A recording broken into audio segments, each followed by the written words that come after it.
দুটি মামলার রায় হয়েছে।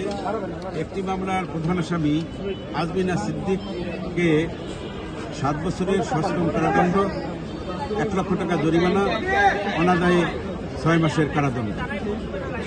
এই মামলার দ্বিতীয় প্রধান আসামি রেজওয়ান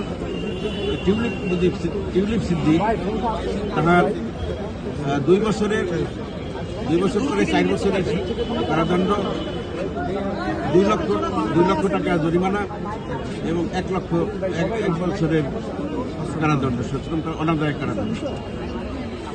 এই মামলায় প্রধানমন্ত্রী শেখ হাসিনা সহ আরও অন্যান্য আসামি যারা আছেন তাদের প্রত্যেককে 2 মামলায় 10 বছরের করে কারাদণ্ড এবং 1 লক্ষ করে 2 লক্ষ টাকা জরিমানা এবং অনাদায়ে 6 মাস করে 1 বছরের কারাদণ্ড।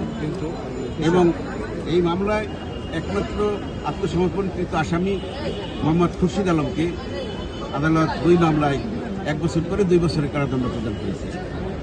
1 লক্ষ টাকা করে 2 লক্ষ টাকা জরিমানা এবং অনাদায়ে 1 বছরের কারাদণ্ড।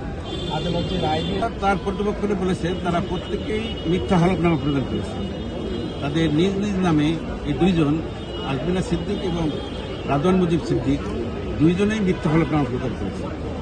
কারণ তাদের নিজ নিজ নামে এবং পিতা মাতার নিকট থেকে ওয়ারিশ সূত্রে সম্পত্তি প্রাপ্ত হওয়ার পরও তারা হলফ উল্লেখ করেছেন যে তাদের ঢাকা বা রাজুকের এলাকাধীন কোনো জায়গায় তাদের কোনো প্লট, ফ্ল্যাট বা অন্য কোনো সম্পত্তি নেই। খান মোহাম্মদ মঈনুল হাসান, অ্যাডভোকেট, দুর্নীতি দমন কমিশন, বাংলাদেশ সুপ্রিম কোর্ট। আর কোনো কাদের বিরুদ্ধে? শেখ হাসিনার বিরুদ্ধে আর কোনো প্লট দুর্নীতির মামলা আছে কিনা? আমাদের জানা মতে আপাতত নাই। পরবর্তীতে অন্য কোনো যদি আসে তাহলে হয়তো। আচ্ছা, সর্বমোট হলো 6টা মামলা। নিজের মামলা হলো 7 বছর, আর পরবর্তী সকল মামলায় 5 বছর করে 32